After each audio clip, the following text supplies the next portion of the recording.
नमस्कार दोस्तों, मैं दीपक शर्मा अंग्रेज आपका स्वागत करता हूं द लीगल चैम्बर में। अब दोस्तों, आज की इस वीडियो के अंदर हम ऑनरेबल सुप्रीम कोर्ट की 9 अगस्त साल 2023 की बड़ी महत्वपूर्ण जजमेंट लेकर आए हैं, जहां पर प्रतिकूल कब्जा कानून से रिलेटेड ऑनरेबल सुप्रीम कोर्ट ने बहुत महत्वपूर्ण पॉइंट्स को हाईलाइट किया। जैसे कि अक्सर लोग जब मुझसे कॉल पर कंसल्ट करते हैं तो उनका इसी कब्जा यानी कि प्रतिकूल कब्जे संबंधित कोई इश्यूज या क्वेरी रहती है। वो मुझसे बताते हैं कि सर इतने लंबे समय से हमारा संपत्ति पर कब्जा है, किंतु उस चीज को साबित करने के लिए हमारे पास कोई कागजात नहीं है। कारण क्योंकि वो एक एग्रीकल्चर लैंड होती है।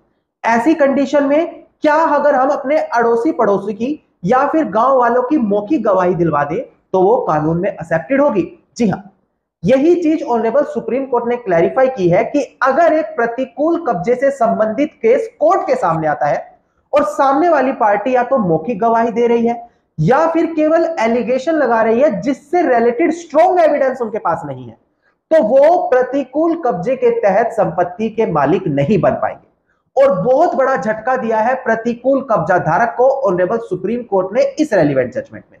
अब आखिरकार रेलिवेंट जजमेंट में हुआ क्या था, केस के फैक्ट्स और बैकग्राउंड क्या कहते हैं, केस का टाइटल क्या था, ये सारी चीज मैं वीडियो में आगे आपको क्लियर करके देने वाला हूं। अब दोस्तों, अगर आप लोगों को हमारी ये वीडियो अच्छी लगती है, आप लोगों को हमारी तरफ से किए गए एफर्ट्स अच्छे लगते हैं, तो मेरा आप लोगों से अनुरोध है वीडियो को आप लाइक जरूर करें और साथ ही साथ अपना वैल्यूएबल कमेंट सेक्शन में जरूर लिखें। तो चलिए दोस्तों, अब आज की इस वीडियो को हम ज्यादा लंबा ना करते हुए आज की इस वीडियो को स्टार्ट करते हैं।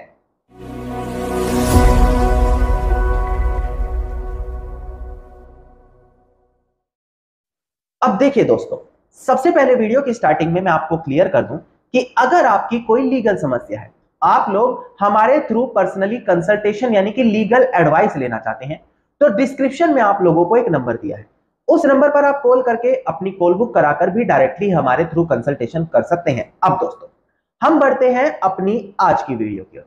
आज की वीडियो में मैं अब आपको क्लियर करूंगा कि प्रतिकूल कब्जा कानून होता क्या है और रेलिवेंट ऑनरेबल सुप्रीम कोर्ट की जजमेंट में उसमें क्या क्या पॉइंट्स हाईलाइट हुए हैं। देखिए, सबसे पहले आपको ध्यान देना होगा कि प्रतिकूल कब्जा कानून कहते किसको है, क्योंकि हो सकता है बहुत से व्यूअर्स फर्स्ट टाइम हमारी इस वीडियो को देख रहे हो।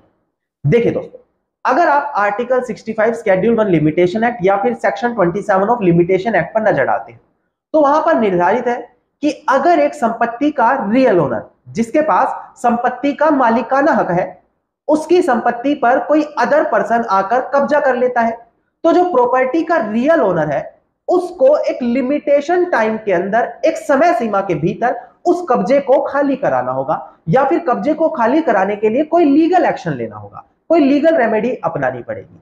क्योंकि अगर वो समय सीमा एक बार पूरी हो गई तो उस समय सीमा के पूरा हो जाने के बाद वो प्रॉपर्टी संपत्ति का रियल ओनर वापस नहीं पा सकता। इसी को प्रतिकूल कब्जा कानून कहा जाता है। दोस्तों, अब लिमिटेशन टाइम कितनी होती है यानी कि समय सीमा कितनी होती है, यह सबसे बड़ी अनिवार्य है। देखिए, अगर आप किसी की निजी संपत्ति पर, किसी की प्राइवेट प्रॉपर्टी पर पोजेशन करके बैठे हैं तो यह समय सीमा 12 सालों की होती है। किंतु अगर यही समय सीमा किसी गवर्नमेंट लैंड पर आ जाती है यानी कि आपका किसी सरकारी संपत्ति पर कब्जा है, तो आर्टिकल 112 ऑफ लिमिटेशन एक्ट के प्रोविजन उसे डील करते हैं, जहां पर समय सीमा बढ़ाकर 30 सालों की कर दी गई है। यानी कि किसी की निजी संपत्ति पर 12 साल तक निरंतर कब्जा होना चाहिए और किसी गवर्नमेंट लैंड पर 30 सालों तक कब्जा होना अनिवार्य है। इसी को प्रतिकूल कब्जा कानून कहा जाता है। अब दोस्तों, लोगों का एक कॉमन क्वेश्चन होता है कि सर, क्या केवल लंबे समय से कब्जा कर लेने से हम संपत्ति के मालिक बन जाते हैं? जी नहीं दोस्तों, ऑनरेबल सुप्रीम कोर्ट, तमाम हाई कोर्ट इस चीज को साफ निर्धारित कर चुके हैं कि long and continuous possession itself does not create adverse possession, कि लंबे समय से कब्जा होना प्रतिकूल कब्जा नहीं कहलाता। उसके अंदर कुछ और एसेंशियल इंग्रेडिएंट्स होते हैं जो वहां पर साबित करने अनिवार्य हैं। अब वो कैसे होते हैं? देखिए, nec we, neck claim and nec precario, ये 3 पॉइंट होते हैं। जब एक कब्जाधारी कोर्ट में कब्जे के तहत केस कर रहा होता है तो इन तीनों पॉइंट को वहां पर एस्टैब्लिश करना अनिवार्य है। अब बहुत से लोग समझ ही नहीं पाए कि ये नेक वी, नेक क्लेम, नेक प्रिकैरियो क्या होता है, तो ये मैं रेलिवेंट जजमेंट आपको दिखाकर डिस्प्ले पर समझा दूं कि ये तीनों पॉइंट एक्सेप्ट करने बहुत अनिवार्य है, क्योंकि ऑनरेबल सुप्रीम कोर्ट ने भी 9 अगस्त साल 2023 में इन्हीं पॉइंट्स को वहां पर मेंशन किया है। सबसे पहले ये तीनों पॉइंट्स आप बड़ी ध्यान से समझें, इसके बाद हम सुप्रीम कोर्ट की जजमेंट पर आगे बढ़ेंगे। अब दोस्तों डिस्प्ले पर देखिएगा, केस टाइटल आपको दिखाई दे रहा होगा, श्री उत्तम चंद वर्सेस लीगल, श्री उत्तम चंद decades through legal representative versus Nathuram decades through legal representative and others. साल 2020 की बड़ी महत्वपूर्ण जजमेंट है। अगर आप मेरे चैनल से ऑलरेडी जुड़े हुए हैं तो आप जानते होंगे इस जजमेंट पर एक मैं डिटेल वीडियो ऑलरेडी चैनल पर ला चुका हूं। देखिएगा यहां पर यही चीज क्लियर की गई है कि अगर एक व्यक्ति एडवर्स पोजेशन क्लेम कर रहा है तो उसको यहां पर यही दिखाना पड़ेगा कि उसका जो कब्जा है वो कॉन्टिन्यूअस है, शांतिपूर्वक है, यानी कि नेक we, neck claim and nec precario है। यानी कि दोस्तों सरल भाषा में बताऊं कि उसका कब्जा कंटिन्यूअसली रहा है 12 सालों तक, ये नहीं कुछ साल रहा फिर खाली कर दिया, फिर कुछ साल तक आके रहा और बोलने लगा प्रतिकूल कब्जा है। 12 सालों तक लगातार कब्जा होना चाहिए। दूसरा कहता है पीसफुली कब्जा, ये नहीं जबरदस्ती बदमाशी के दम पर वो कब्जा किया गया हो। प्रॉपर्टी पर पोजेशन एडवर्स होना चाहिए, प्रॉपर्टी के रियल ओनर के अगेंस्ट होना चाहिए, पर पीसफुली होना चाहिए। और तीसरा इंपॉर्टेंट पॉइंट, पब्लिक नॉलेज में होना चाहिए। छिप छिपाकर कब्जा अनिवार्य नहीं कहलाता, क्योंकि अगर इन तीनों में से कोई भी एक पॉइंट वहां पर एस्टेब्लिश नहीं हो पा रहा तो वो एडवर्स पोजेशन की श्रेणी में नहीं काउंट होगा। तो हमेशा ध्यान रखें कि केवल लंबा और कंटिन्यूअस कब्जा एडवर्स पोजेशन नहीं बनता, nec we, neck claim and nec precario establish करना अनिवार्य होता है। अब दोस्तों यहां से हम ऑनरेबल सुप्रीम कोर्ट की साल 2023 की जजमेंट पर अब आगे बढ़ते हैं। सबसे पहले डिस्प्ले पर दिखाकर आपको केस टाइटल क्लियर कर दूं, उसके बाद केस के फैक्ट्स और बैकग्राउंड क्लियर करेंगे और आखिर में ऑनरेबल सुप्रीम कोर्ट ने क्या क्या महत्वपूर्ण चीजें वहां पर हाईलाइट की वो चीज मैं आपको क्लियर करूंगा। अब दोस्तों डिस्प्ले पर ध्यान दीजिएगा, केस टाइटल आपको साफ साफ दिखाई दे रहा होगा। जजमेंट का नाम है government of Kerala and another, जो प्रेजेंट केस में अपीलियंट है, वर्सेस जोसेफ एंड अदर्स, जो प्रेजेंट केस में रिस्पोंडेंट है। इसका सिविल अपील नंबर है 3142 ऑफ 2010 और प्रेजेंट केस की जो जजमेंट पास की गई है 9 अगस्त साल 2023 को पास की गई है। यानी कि बिल्कुल लेटेस्ट जजमेंट आप लोगों के लिए मैं यहां पर लेकर आया हूं। अब दोस्तों केस के फैक्ट्स और बैकग्राउंड आपको क्लियर कर देता हूं। इसके बाद ऑनरेबल सुप्रीम कोर्ट ने क्या क्लैरिफिकेशन दी, जजमेंट में कौन कौन से पॉइंट एस्टैब्लिश किए, वो चीज मैं आपको क्लियर करूंगा। अब देखिए दोस्तों, प्रेजेंट केस के अंदर जो रिस्पोंडेंट है यानी कि जोसेफ नाम का जो व्यक्ति है, उसका 1940 से एक गवर्नमेंट लैंड पर पोजेशन है यानी कि कब्जा है। उसके बाद साल 1983 में वो ट्रायल कोर्ट के सामने एक केस फाइल करते हैं कि जो गवर्नमेंट के ऑफिशियल्स हैं वो उनको नोटिस सर्व कर रहे हैं कि इस लैंड को आप खाली करें। जबकि ध्यान दें 1940 से उसका पोजेशन है और अब उसको लगभग 43 साल उस जमीन पर कब्जा करते हो चुके हैं। अब दोस्तों ट्रायल कोर्ट ने because of adverse possession and establish possession, जो वो वहां पर गवर्नमेंट ऑफिशियल्स उनको रोक लगा रहे थे, उनको बाहर कर रहे थे नोटिस सर्व करते, उस पर रोक लगा दी ट्रायल कोर्ट ने। ना दोस्तों रोक लगने के बाद यह मैटर आगे अपीलियंट कोर्ट के सामने गया। अपीलियंट कोर्ट ने ट्रायल कोर्ट के इस फैसले को पलट दिया। साल 1995 की यह बात है। जब ट्रायल कोर्ट के इस फैसले को पलटकर गवर्नमेंट के फेवर में फैसला सुनाया गया तो जो जोसेफ नाम का व्यक्ति है वो ऑनरेबल हाई कोर्ट में अपील डालता है और यही क्लेम करता है कि मेरा इतने लंबे समय से पोजेशन है, लिमिटेशन टाइम देखा जाए तो 30 सालों की समय सीमा है और मुझे तो यहां पर करीबन 43 साल हो चुके हैं। अब ध्यान दें, जोसेफ नाम का जो व्यक्ति है उसकी डेथ हो चुकी है, उनके लीगल रिप्रेजेंटेटिव इस केस को फाइल कर रहे हैं। अब हाई कोर्ट ने ट्रायल कोर्ट के फैसले को सटीक ठहराया और अपीलियंट कोर्ट के फैसले को पलट दिया। हाई कोर्ट का कहना है कि इतने लंबे समय से पोजेशन होने के बाद यह एडवर्स पोजेशन की श्रेणी में आएगा और गवर्नमेंट के पास अब यह अधिकार नहीं होगा कि वो इस प्रॉपर्टी को खाली करा सके। अब दोस्तों यहां पर अब जो गवर्नमेंट ऑफ केरला है वो ऑनरेबल सुप्रीम कोर्ट का दरवाजा खटखटाती है।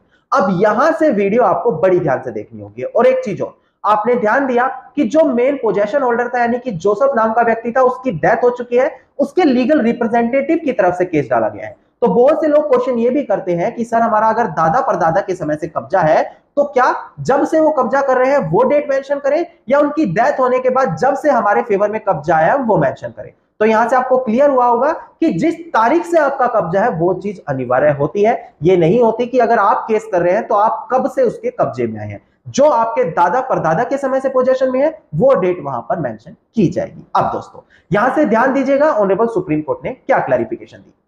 सबसे पहले दोस्तों ऑनरेबल सुप्रीम कोर्ट ने क्लियर किया कि केवल लंबे समय से अगर आपका कब्जा है प्रॉपर्टी पर तो आप एडवर्स पोजेशन क्लेम नहीं कर पाएंगे।